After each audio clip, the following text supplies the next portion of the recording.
Joseph was widely considered to be one of the most accomplished men in Europe during his lifetime.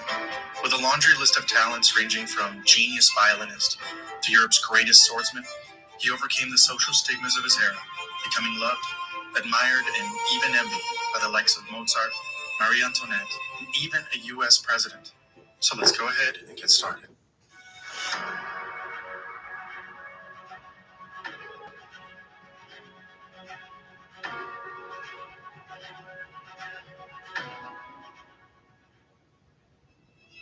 Joseph Boulogne began his incredible life on Christmas Day, 1745, on the French Caribbean island of Guadeloupe.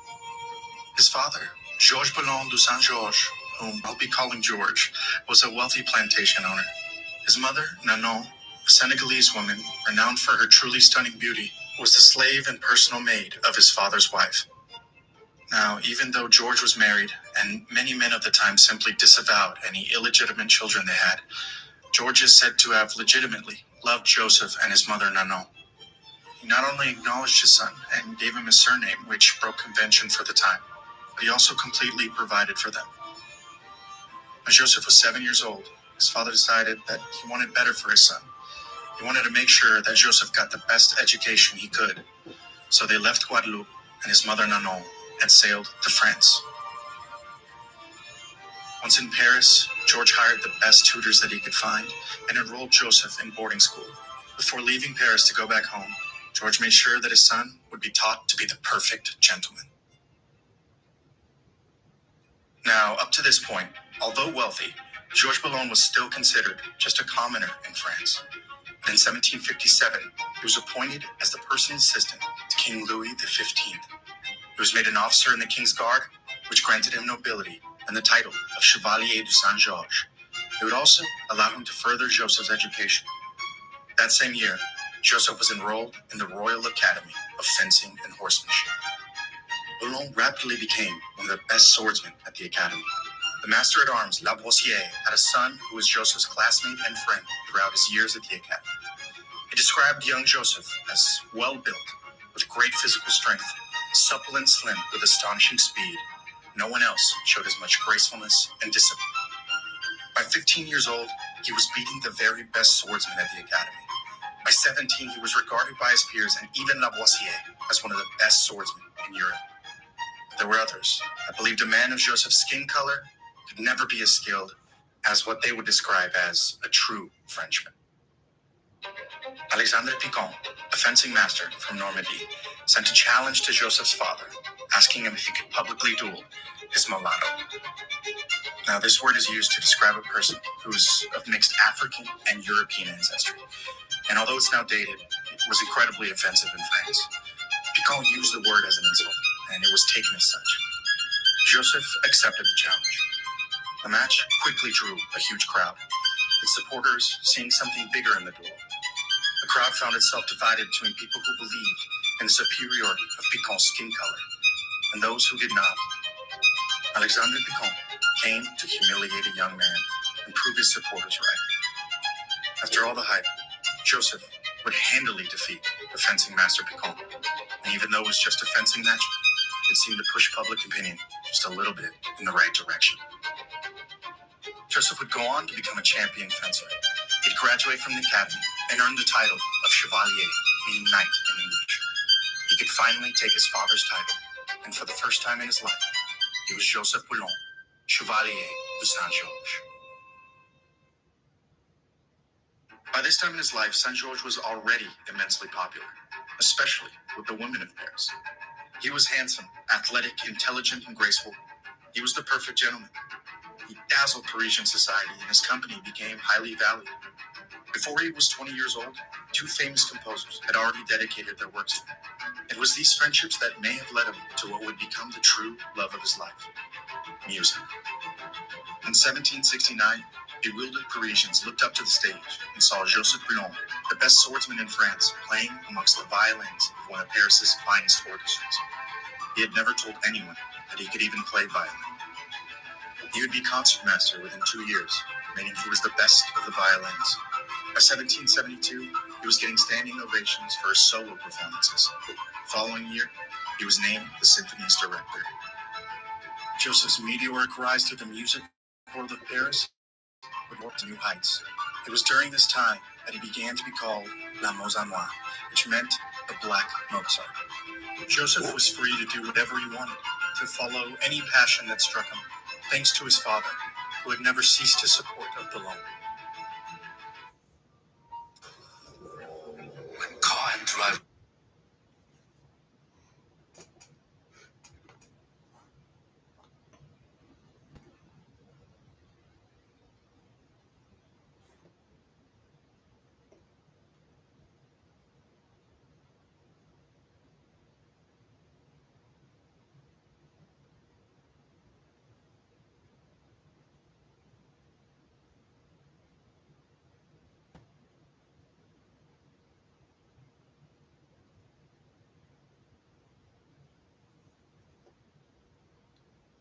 As well, George had left Joseph and his mother Nanon a healthy son, but against his father's wishes and according to French law, it was given instead to Joseph's sister, George's legitimate daughter from his marriage. Joseph was left only with a heart full of grief for the man who had showed him love when most would have cast him aside. With no money to his name, he would have to rely on his own talents to get him by. Luckily, he had many to choose from. Over just the next couple of years, he would participate in hundreds of duels, direct a symphony, perform solos, upstart a genre of classical music in France, compose 20 pieces of music, write comedies, and he once even had a boxing match. In 1776, the Paris Opera was struggling, financially and creatively. Boulogne was the obvious choice for the next director. But once again, he was reminded that not everything was about skill, and that his color was something that some people just could not get by. 3 of the opera's leading ladies presented a petition to Queen Marie Antoinette, assuring Her Majesty that their honor and delicate conscience could never allow them to submit to the orders of a mulatto. This immediately became quite the scandal. To save himself and the Queen embarrassment, Boulogne would decide that he would just withdraw his name from consideration completely. In response to the petition, Louis XVI took the opera back from the city of Paris. From then on, Marie Antoinette would hold her musicals at Versailles. She limited the audience to only her intimate circle and a few musicians, among them Joseph Boulogne. Boulogne would play his violin for them, with Her Majesty playing along on the piano. For the next few years, Saint-Georges would bounce around, charming everyone in sight, fighting, playing, and composing. But what's interesting about this time is that in the summer of 1778, Saint-Georges and Mozart would stay in the same house. During this time, Mozart would write 3 better-known works, potentially with the help of Joseph Boulogne playing his violin for him. By the mid-1780s, Saint-Georges became the patron of his longtime friend and admirer, Louis-Philippe II, one of the wealthiest men in France and cousin to the king. Philippe was incredibly important in the story of the French Revolution. A surprisingly liberal man for someone that could be considered as royalty, he was an abolitionist and true believer in democracy. Some historians and even people of the time have stated that he secretly funded riots and women's marches in order to begin causing instability and unhappiness in the poorer classes. His palace, known as Palais Égalité, is said to have been the birthplace of the revolution. During the next crucial years in the history of France, Saint-Georges found himself at the side of one of its main players. Because of his celebrity status and charming ways, Philippe began to bring Joseph along on political missions with him. In 1787, Saint-Georges and Philippe would go to England to meet the Prince of Wales. Philippe wanted to garner support in England for the abolitionist movement.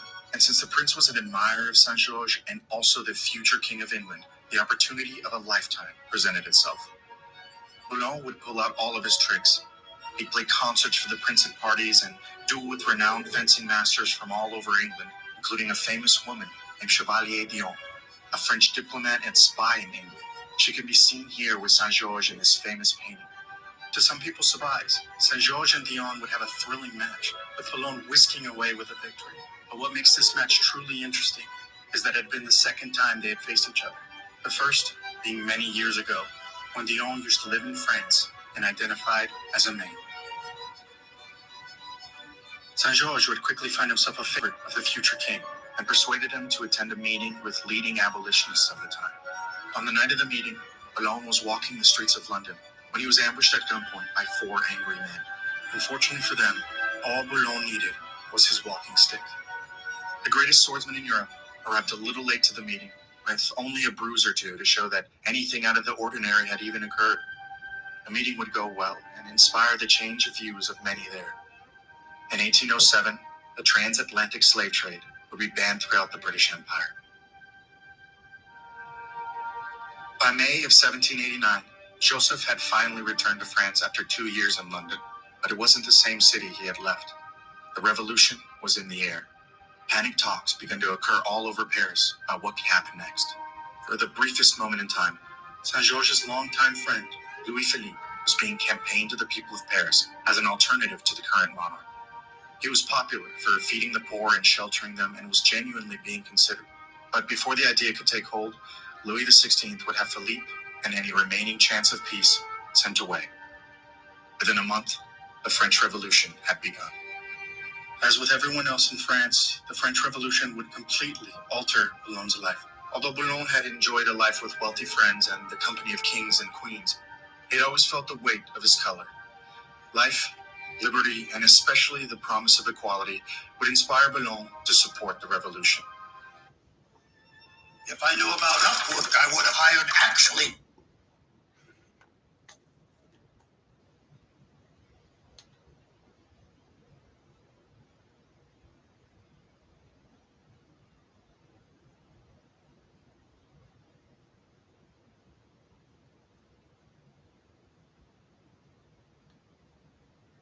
Revolutionary Army, rising to the rank of colonel, and would become the leader of the first black battalion in all of Europe, who were simply called La Légion Saint-Georges. The men would fight bravely under Saint-Georges, distinguishing themselves during the Austrian and Netherlands campaigns. Saint-Georges was always willing to protect them from unnecessary death and from harsh orders, and made sure that they were treated like any other soldier. In 1793, Saint-Georges was making his way to a battle with his troops, when out of nowhere, he was arrested and imprisoned. When he asked about the charge, he was told there was none. He was being imprisoned under a new decree called the Law of Suspects. Any suspected sympathizer of the monarchy would be arrested and imprisoned. And since Saint-Georges had performed for the king and queen, his name was put on the list. Over the next 13 months, in what is now called the Reign of Terror, 26,000 people would die from guillotine or in prison, including Marie Antoinette and Joseph's longtime friend, Louis-Philippe. Joseph believed his execution was all but certain, and although he had been loyal to the revolution, he was denied any leniency other than the postponement of the imminent, his own execution. In one final stroke of luck, the people of France had decided that they had seen enough death and turned on the committee that had created this Law of Suspects. Later that year, Joseph was finally free. While he was imprisoned, slavery in France had been abolished. A few months before, Joseph could think of nothing but his own certain death, but I like to think that when he heard this news, he thought of his mother Nanon and decided that he was finally content with his life. Saint-Georges would move to a small town outside of Paris, where he would spend the rest of his days directing for small orchestras and playing what he called the best violin of his life. In the summer of 1799, Joseph Boulogne, Chevalier de Saint-Georges, died at 53. Renowned fencer, prodigy violinist, and the first known classical composer of African descent. During his time, he was called La Mozart Noire, which meant the Black Mozart, but he truly was so much more. A changer of minds and perspectives, he is a driving force for the idea that we are all truly capable of greatness, no matter the color of our skin.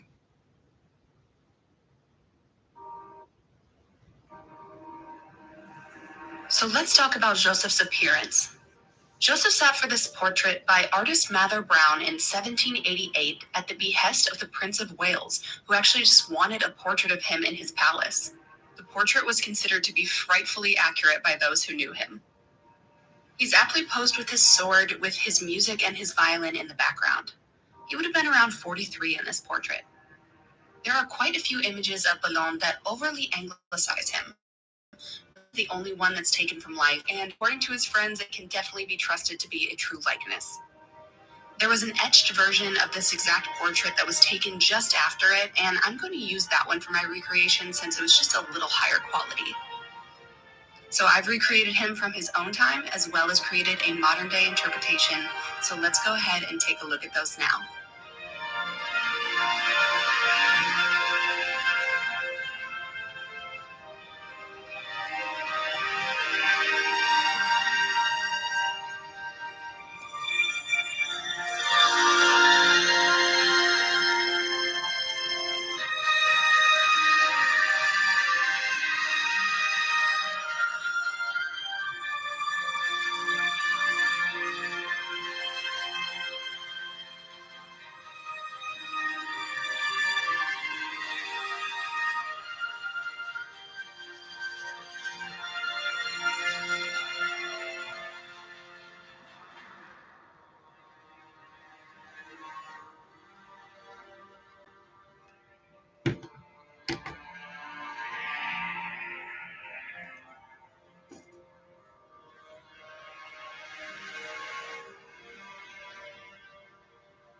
Thank you all so much for watching. I hope you enjoyed learning about the history of Joseph Boulogne today. He is truly one of the most underrated figures of history.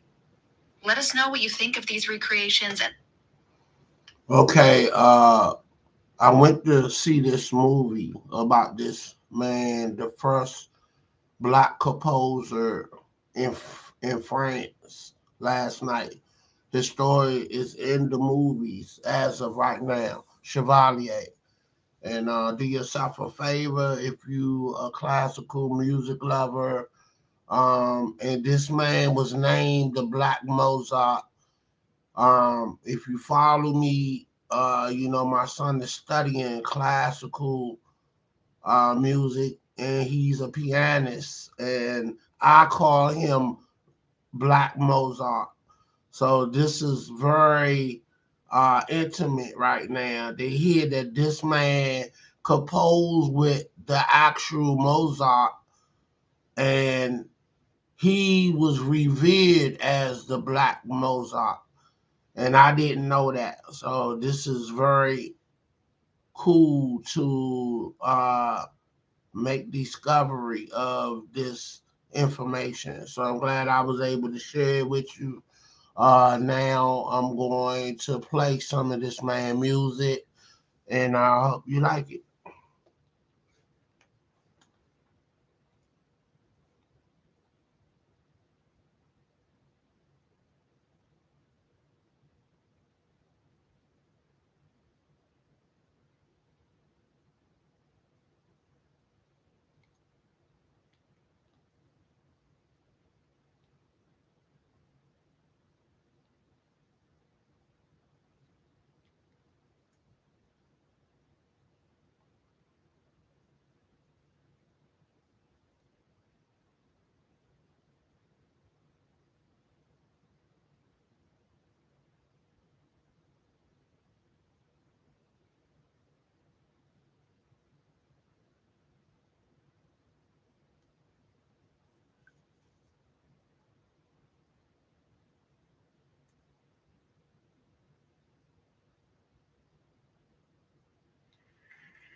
Maybe you're just tired of this,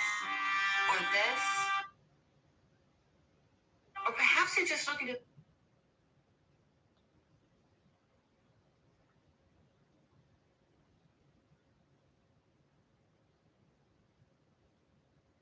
Top 10 places to live in Florida based on my extensive travels across Florida and people's feedback. Now, most of these places are also going to be on the U.S. News and Forbes list of top places to live in Florida. So in no particular order, let's get started with Tampa. Now, Tampa was one of the most moved to destinations of Florida in the last few years. For 2022, Zillow named Tampa the hottest housing market. U.S. News ranked Tampa the 5th best place to live in Florida for 2022 and 2023. And Forbes just announced that Tampa is the #1 place to live in Florida. All these accolades are not surprising because Tampa truly has so much to offer for so many people. Tampa is located in Tampa Bay, close to the Gulf Coast, and is in Hillsborough County. With over 387,000 residents, Tampa is one of the largest cities in Florida. Now, this area used to be mainly known for theme parks and attractions such as Busch Gardens and the zoo, but it has been fast evolving over the years. There's lots of trendy neighborhoods, really nice restaurants to go to, plenty of other attractions beyond Busch Gardens and the zoo. And not surprisingly, Tampa is drawing people from all walks of life. This includes a younger generation who's interested in living in Tampa, not just because of the warmer weather and the tax benefits that you typically get when just living in Florida, but also because of the metropolitan vibe and the vast work opportunities that Tampa provides. Tampa is becoming a growing tech hub and is home to about 20 corporate headquarters and close to 500 foreign-owned companies. Top-ranking corporations in the area include Bristol Myers Squibb, Johnson & Johnson, Pfizer, and Raymond James. The vicinity around Tampa Convention Center is one of the most scenic places in the city with stunning water views. There's cool restaurants and shopping places to visit. And close by is a neighborhood called Davis Island that offers water views towards the downtown Tampa convention area. The River Walk is a 2.6-mile trail along the Hillsborough River and one of the best places to experience in Tampa. Or maybe you just want to walk or bike ride on the 4.5 miles long Bayshore Boulevard Walkway, which is also known as the world's longest sidewalk. It actually really feels like that if you were to do the entire walk. It's pretty long. From here, you can also see breathtaking views of Tampa Bay and beautiful waterfront mansions. The median age in Tampa is approximately 36 years. Per Redfin's data, as of November, the median sales price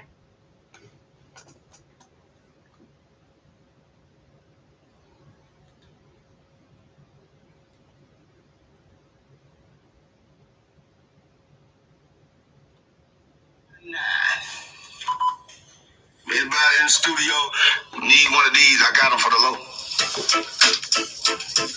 What's up, GQ? I'm Country Wayne, and these are 10 things I can't live without.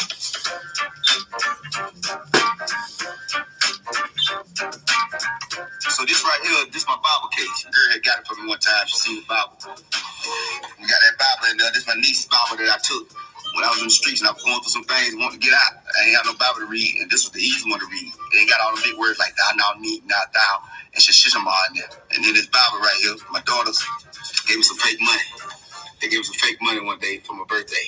This is my blessing book. My probation officer gave me this when I was on probation. She put me on to write your blessings down every day. So this is my Jesus Poppin' blessing book right here. I write down my blessings every day. Keep writing down when something good happened that day, so I won't think about the bad stuff. Yesterday I wrote, thank God for waking me up this morning, for allowing me to be a blessing to others. I thank God for allowing me to be healthy, for allowing me to be a part of you. I thank God for allowing me to film 15 skits. That's how I make that money. Yeah. I thank God for allowing me to make passive income. Jesus Poppin'. Yeah. My next essential is my phone. My phone is, this is very essential in my life right here.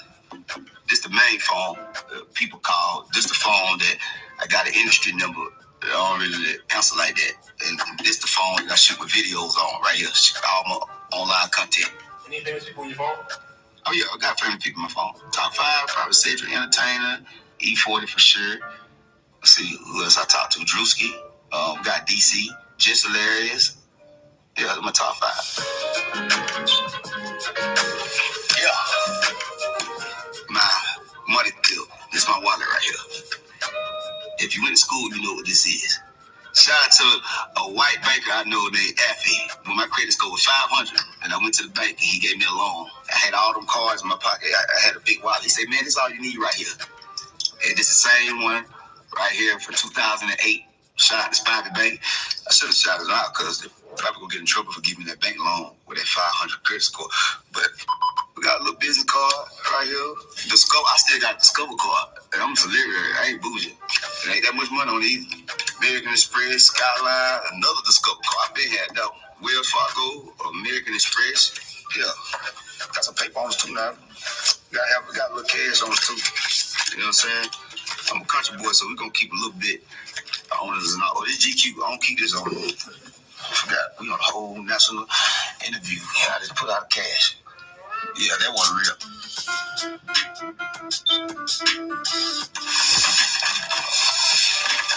My nourishment. This that spinach right here. This, you know, I'm a vegan, so I have to eat my get my like Popeye. This is how I get my nourishment right here. Got my water. We do the Icelandic. We got the chips. These is barbecues right here now. This is like the Chipotle kettle cooked potato chips. Right here we got the organic carrot. We got to get the organic. It's Mary Poppins bag. This that bag right here. It's that. And this right here, the main thing that a lot of people in the world be forgetting about. They gone. Yeah, this the purr. It knocks it out. Good job. It gets it done. Yeah, so this that purr right here. Everybody got to use that purr. If you ain't got that purr, you probably got that My next essential is my drip. The drip. You know, right. We got the Jesus popping chain. So this the Jesus popping with the BBs. Shout out to Icebox right here. Clarity of the Diamond. We got the Jesus popping ring right here. Jesus popping right here. Help is on the way. And we got the KW at the top. This that pinky ring because I don't have a red ring. Yeah. That's how we rock it. This the presidential. This the presidential rolling with the flawless diamonds in it. These called factory. This the clear as it get right here. Y'all camera catching the clarity? And these right here, gotta have them just to give you a little doop doop. Is they real? Bro, this is GQ. This the upper echelons. Yeah. Hello. Dental floss. That's right. You gotta have this. Gotta keep them teeth right. And we use the Hello kind. You know, it's got a lot of natural things in it. For those at home who don't know how to use it. Sometimes that foam from their breath not even coming from the tongue. You gotta keep between those cracks. For those grown people out there who don't know, you take one, wrap it. You going there? And for those who got a missing tooth, take it and just rock it back and hung. Stuff still get in there. I know you think it's a missing tooth. I'm going to clear. Trust me. Every time you be like, ooh, please, the whole world, we need to floss together. I pray that through this interview, this become everybody's essential.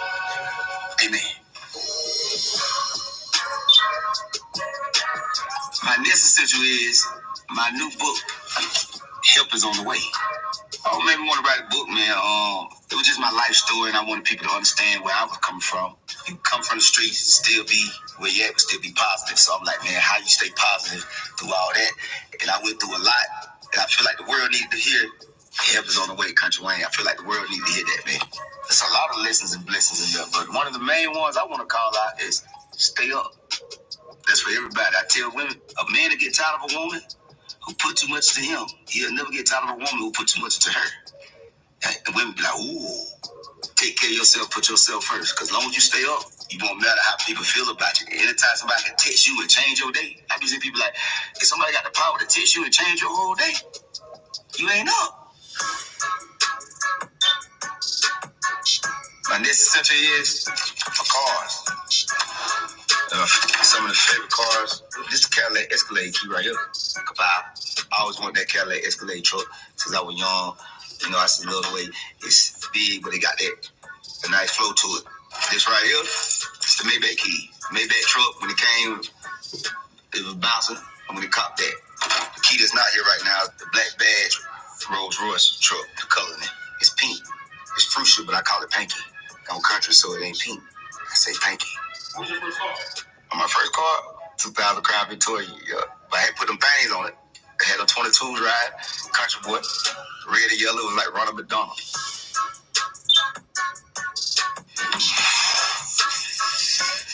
My hair products. Right here, we got that.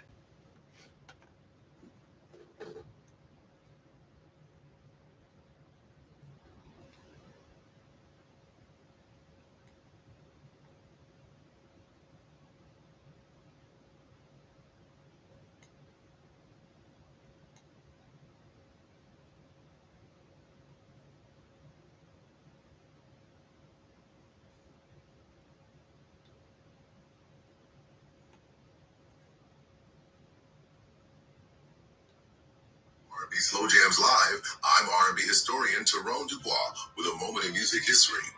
The national pop charts in the year of 1977 were full of some of the greatest R&B artists in history. It included Stevie Wonder with Sir Duke, Rolls Royce with Car Wash, Marvin Gaye with Got to Give It Up. Now, all three were #1 songs. But one of the biggest battles in the history of the pop charts was from a first-time artist from Australia with Famous Brothers and a trio from Chicago, Illinois. Both spent a total of 10 weeks on the charts between the two of them at #1 and denied 3 R&B groups the opportunity to have a #1 song in America. It included KC and the Sunshine Band's Keep It Coming Love, the Commodores with Easy, and the Floaters with Float On. It was Andy Gibbs' I Just Want to Be Your Everything and The Emotions with Best of My Love. Now, ironically, neither one was Song of the Year. That distinction belonged to Rod Stewart with Tonight's the Night, and The Emotions were the #1 female group of the 1970s. For more information, you can go to my website. It's rnbhistorian.com. For R&B Slow Jams Live, I'm America's premier R&B historian, Tyrone Dubois.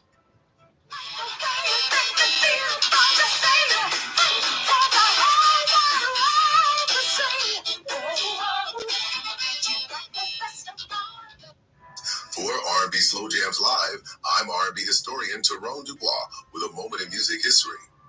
The national pop charts in the year of 1977 were full of some of the greatest R&B artists in history. It included Stevie Wonder with Sir Duke, Rolls Royce with Car Wash, and Marvin Gaye with Got to Give It Up. Now, all three were #1 songs.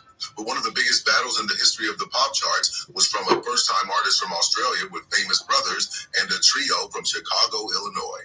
Both spent a total of 10 weeks on the charts between the two of them at #1 and denied 3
Let's go.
Her prime.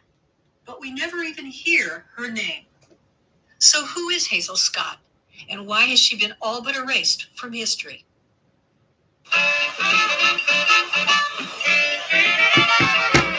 Hazel Scott was born on the West Indies island of Trinidad in 1920.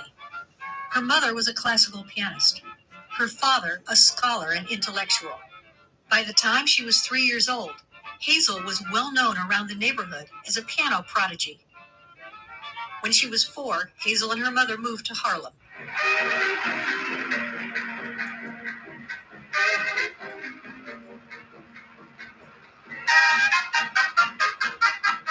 When Hazel was 8, her mother took her to audition at Juilliard. Although the minimum age of admission was 16, one Juilliard professor was so impressed with the little girl's dazzling rendering of a Rachmaninoff prelude that he arranged to have her admitted into Juilliard as his own private pupil. He called her a genius. Then the Depression hit. Money was scarce, and Mrs. Scott had to be extra resourceful to find it.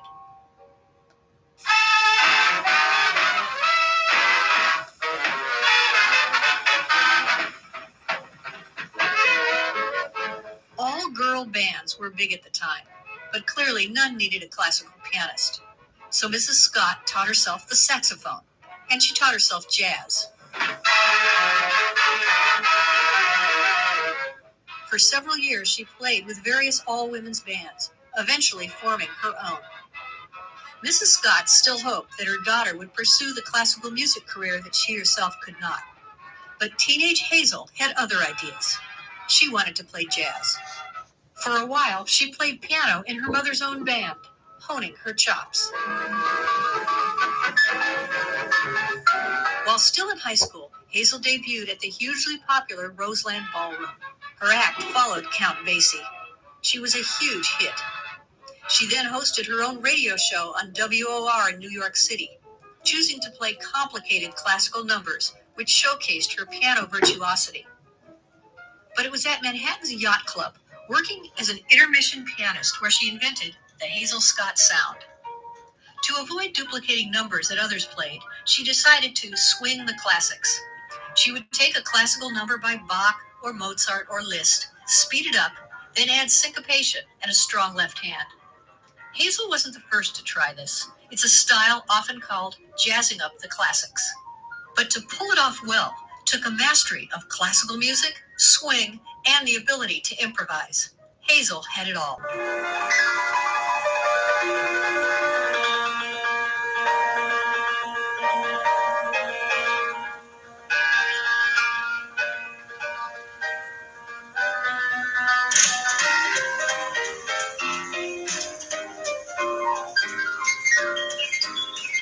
Hazel's career was gathering steam. Then, at age 19, came her big break. It happened at Cafe Society, and it was Billie Holiday who made Humans have evolved many skills.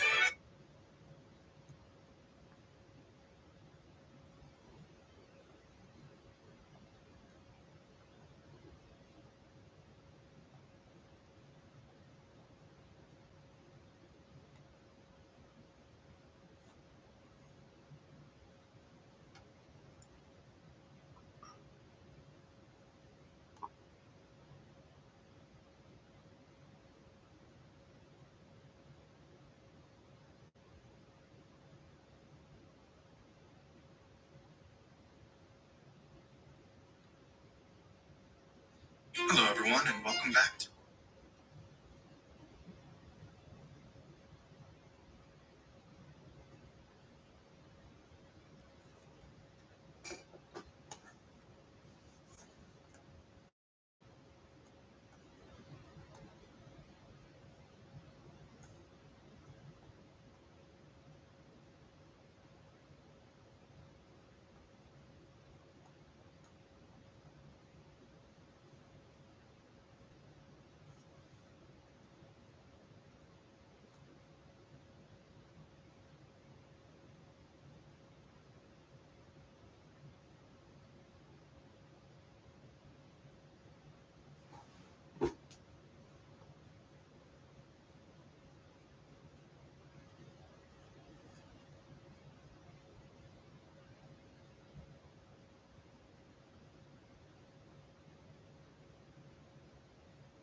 Y'all ready to go?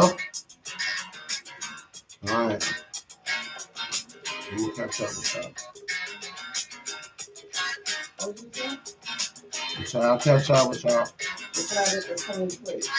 Oh. All right, well, y'all go ahead.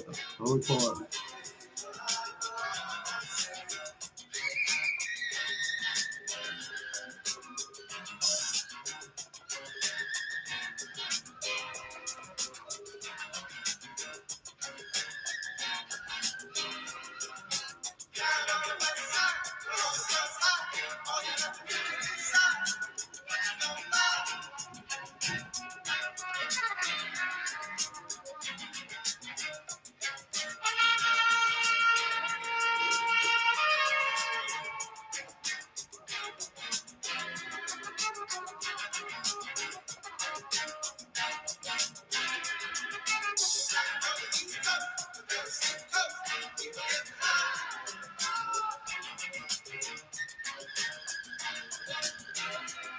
Donald Byrd, Places and Faces.